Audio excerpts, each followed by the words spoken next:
Daniel Negreanu is looking down on 5-4 suited.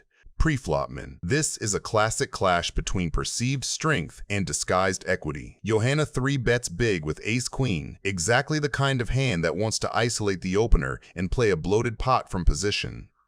Okay, I bet. Negreanu flats on the button with 5-4 of hearts, fully aware that he is dominated high card-wise but armed with a hand that smashes low, connected boards. Once George gets out of the way, Johanna thinks she has created a clean heads-up spot against a capped calling range. I pay. When in reality, she has invited one of the worst possible suited connectors to the party. The flop comes a disaster for Johanna's range. Her overcards and backdoor possibilities shrink in value while Negreanu quietly connects as hard as it gets, a made straight with a live flush draw. When she continuation bets 100,000, it is completely standard. This is the board she is supposed to attack after 3-betting pre. Negreanu just check calls, and that passive line is lethal. From her side, it looks like exactly what she wants to see. The turn brings the ace, finally giving Johanna top pair on top of her draw and seemingly flipping the script. She barrels 200,000, and now Negreanu springs the trap, check raising to 500,000. That raise is polar, strong value, or big bluffs, and against most players, ace-queen with a strong draw feels too good to fold. 500. 3 more. Negreanu's line almost never contains bluffs here. He has been slow playing on an ultra-wet flop, and the ace is a perfect card for him to attack. I'm all in. I call. An all-in and a call. I have it. She has a flush draw too? 4 5 of hearts for 8 of hearts for her.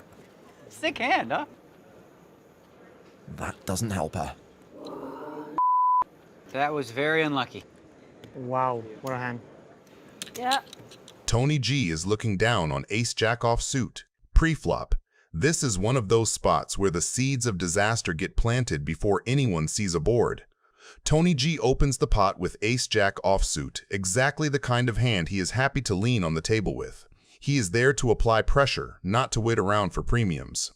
Seiver calls with king-deuce of hearts, a loose but very on-brand suited peel against Tony's wide-opening range. He is looking to tangle, take flops, and make Tony play post-flop.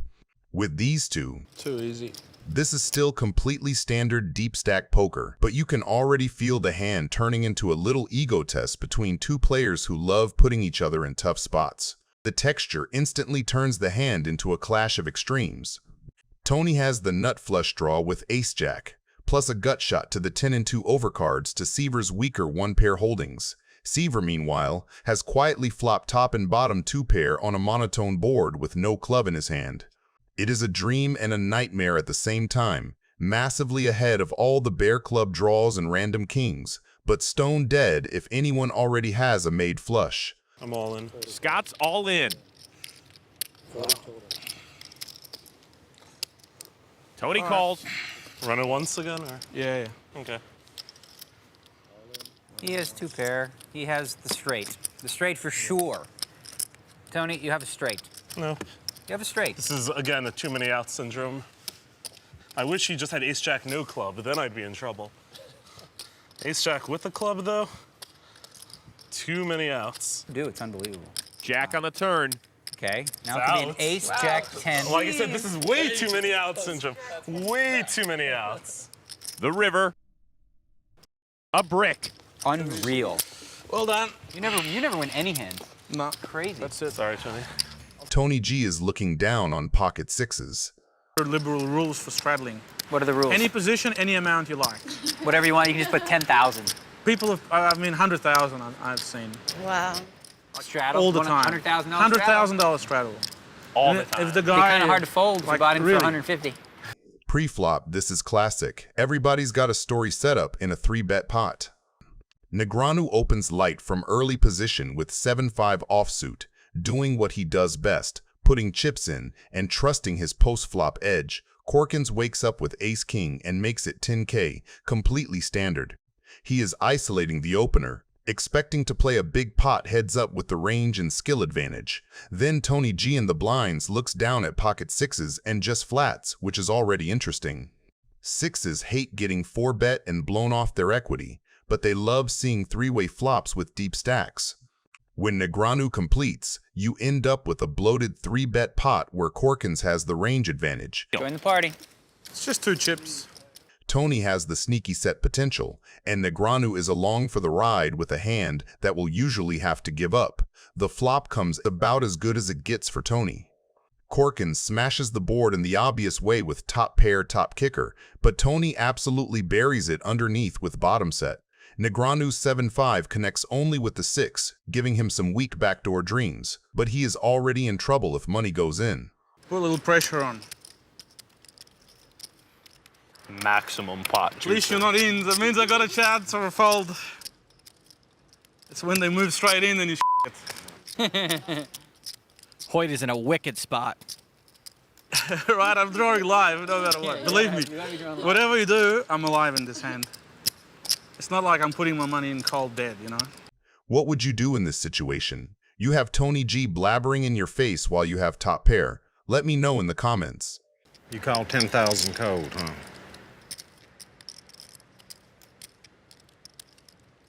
All right, I'm all in. Corkins shoves and Tony calls. Drawing real life. Hoyt sees how thin he's drawing. Wow. How many times would you like to run it? I think I got to run it, what, 40 times to get one? 40 times to win one. You want to run it twice? That means... Okay. We'll run it Twice is good. 2 times. 4 spades on the turn. I make the So nuts. Tony's won half the pot. Wow. Yeah, the absolute nuts. All right, let's put something out there to give us a bit of hope. Okay? Dealer, I want a big card, a huge card. It's a queen. There it is. Now he needs a tan. The river. It's a king. How close was that? Okay, guys. Really? Phil Ivey is looking down on 5 deuce suited. Pre-flop, this is a classic clash of ranges rather than hands. Sands opens from early position with ace-5 of hearts, a hand that plays beautifully deep. It cracks big aces, flops disguise 2-pair, and has wheel potential. Ivey defends the big blind with 5-2 of clubs, which looks like garbage, but actually has some sneaky properties here. Getting a good price, he is happy to come along wide and try to make something strange on a board that is supposed to smash the razor. The flop comes Dreamland for Sands and a very awkward heaven for Ivey. Sands has top and bottom pair on a semi-wet texture, the exact sort of board his early position range is supposed to own. Ivey, meanwhile, connects harder than he deserves, middle pair plus a wheel draw. When Ivey checks and Sands fires 64,000, it is a completely standard value bet. He wants calls from ace-x, pocket pairs, and all the diamond draws. Ivey's call is where the hand starts to get interesting. He is never loving life against an EPC bet on this board, but he has real equity, decent implied odds if a 4 peels, and a range that is supposed to defend some middling pairs and draws. The turn brings the 6 of clubs, which quietly changes a lot. The obvious draws all brick, but Ivey now picks up extra equity and board leverage. His 5-2 becomes a pair plus open-ender on a runout that is getting very hard for Sands to read cleanly in real time. When Ivey checks again and Sands bets 177,000, Sands is still telling a simple story. I had a big hand on the flop, and I still do. He wants to keep extracting from worse aces, stubborn 5s, and the various draws that refuse to fold. From Ivey's seat, though, this second barrel is the signal that it is now or never. If he just calls again, he is going to face a brutal river decision on a pot that is already bloated. Instead, he turns his hand into a pressure tool and rips in a massive check raise to 527,000. That raise is doing 2 things at once. First, it leverages Ivey's range advantage on this texture. From Sands' perspective, the big blind can absolutely have sets, weird 2 pairs like 6-5 or even 4-2 for the pure nuts. Second, it maximizes the value of Ivey's equity when called. He is not bluffing with air. If Sands stands his ground, Ivey still has a real shot to improve. All in. Guess you could have that, maybe. And I'm not in bad. I'm not in that bad shape. But no way you have that. This is so. This one's funny. This one is funny. Phil Ivey's been spending too much time with Daniel Negreanu.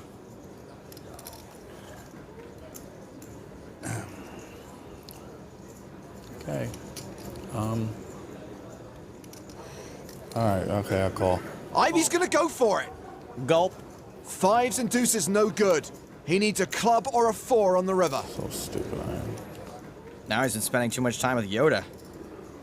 Ivey does have 12 outs, which means he's going to hit a little more than 1 out of every 4 times. It's a 6 on the river. We lose Phil Ivey. Yeah, Phil. Thanks.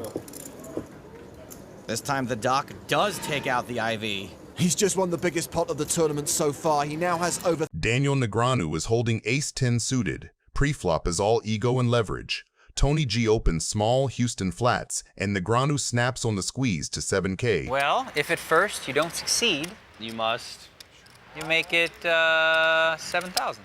Perfect against 2 wide ranges.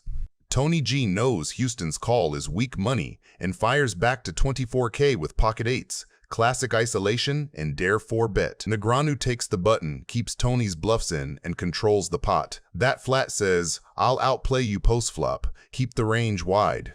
Flop comes rainbow, Negreanu's dream in a 4-bet pot. Top pair, ace kicker, clean texture. I'm all in. Tony shoves. Who cares? I guess you got, what do you have, kings now? I'm committed again. No, I know you are.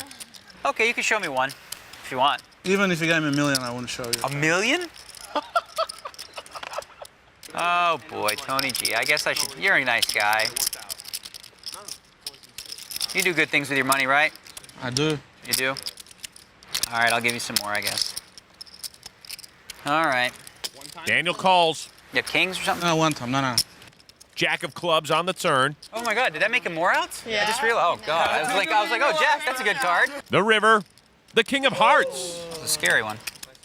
Malec is looking down on pocket 4s. He limp calls the small blind to keep the pot cheap, hide his strength, and tempt the big blind to isolate wider than normal. Reichenstein does exactly that with queen 6 offsuit. 1.2? 1.4, wow. 1.4, okay. Yuri may end up regretting telling Sebastian to have fun. Malec's banter here is not small talk. It's deliberate downplay to make his range look weak and to encourage future barrels. On an ace-high 2-heart flop, the raiser is supposed to bet at a high frequency, so Reichenstein's c-bet is automatic. Malec just calls. Raising a set here would shut down bluffs and fold out a ton of hands that are willing to keep paying. The flat keeps his range looking like weak aces, small pairs, and heart draws. It also preserves the initiative narrative on Reichenstein's side, which is exactly what you want when you're trapping. The turn brings the 10 of spades, a card that's better for the better story than for the callers. It adds overcard pressure to Malec's perceived ace-rag or pocket pair range and gives Reichenstein clean justification to keep firing with value and withdraws. Malec calls again. He isn't worried about protection. He wants the widest possible river betting range. Calling maintains the illusion that he's hanging on with a marginal 1-pair hand or a busted draw and invites a big 3rd barrel. Malec improves to quads. Oh, wow, just quads. The river is the 4 of diamonds and it detonates the trap. Malec upgrades from a set to quads at the exact moment his opponent is most committed to the bluff. From Reichenstein's chair, this is a perfect shove card with value and a great scare card for bluffs. Many weak aces should fold to maximum pressure and missed hearts are everywhere. He chooses a large bet to blast those hands out. The problem is credibility and blockers. Queen 6 with no heart blocks, nothing that matters. It doesn't remove Malec's full houses, quads, or even the strong ace-x that will call. Meanwhile, Malec's line of call arrives at the river with almost no natural bluffs and a ton of slow-played value. All in. He shoves. When he moves all in, he's perfectly polarized and his story is airtight. He let the big blind tell the tale on every street, then revealed the ending. He folds. Tedeschi kicks things off with pocket queens. He is raised to 36,000, but he's up against McAllister, whose cards we don't know yet. Philip McAllister calls out of a stack of 1.74 million. Yeah, that's a lot of dimp. Rabba comes in from the big blind, so a 3-way to the flop. Jaya Rabba. And that flop is queen 8-4 with 2 clubs. Looks like Rabba has checked to the razor. Makes sense. Tedeschi's pocket queens just flopped top set on a pretty dry board. It's a dream scenario for him. But McAllister and Rabba could easily have flush or straight draws since they just called pre-flop. So he's probably going to look for a value bet here. It's been checked to McAllister. And I've been impressed by what we've seen from this guy today. Pose. Really? It supposedly means you're comfortable. A lot of poker players sit like that. So the bet from McAllister is 48K. Rabba doesn't look like he's gonna fold here. We don't know if he's drawing or if he actually has a piece of the board. But after Tedeschi checked on the flop, he might raise and try to scare him off. Rabba calls. Monsieur Tedeschi. I think it's Paul Tedeschi, actually. Tedeschi's in an interesting spot here. He's confident his hand is strong, but Rabba's call indicates some kind of draw or a strong pair. He's probably wondering if Rabba's just trying to see the turn cheaply or if he's setting up a move. It's a tricky decision. Does he bet for value, or does he just call and allow these two bad boys to potentially bluff on the turn? That's a call as well. We're still three-way as we go to the turn. Yeah, Jack of Hearts on the turn. Rabba checks. And I think that was a check from Tedeschi, yep. He's gone from the one arm on one shoulder to two arms on two shoulders. The old water slide pose. Philip McAllister bets again, 136,000. This could be a potentially huge pot. Especially as it looks like he's calling. He's raised all in. McAllister just called. He flats the all in. But look at the price he's getting. Cool. Okay, well. Does call. No one has a pot-sized bet left behind now. Good point. The river brings the ace of hearts and Rabba's looking down at the board, still not knowing the strength of Tedeschi's hand. He could be holding a decent pair or even a straight, but the ace definitely changes the dynamic. Does he believe Tedeschi has a hand like two pair, or is he worried about a potential set or a straight? The ace might just be the card Rabba needs to bluff at this pot and try to steal it. Do these two just check it down? No, they don't. He bets 300. Actually competing for the main pot of 1.4 million. And now, McAllister moves all in. How does everyone have a hand here? I have no idea. Baffling the way this hand is played out. That's a call. No, it's a fold. Yes. And he likes what he sees. No, King 10 clubs. King 10 of hearts for a royal flush. It is a royal, and look at that, Tedeschi did have a set of queens. What a terrible, disgusting run out for what is going to be the best hand almost always. This was a nasty royal flush poker river cooler.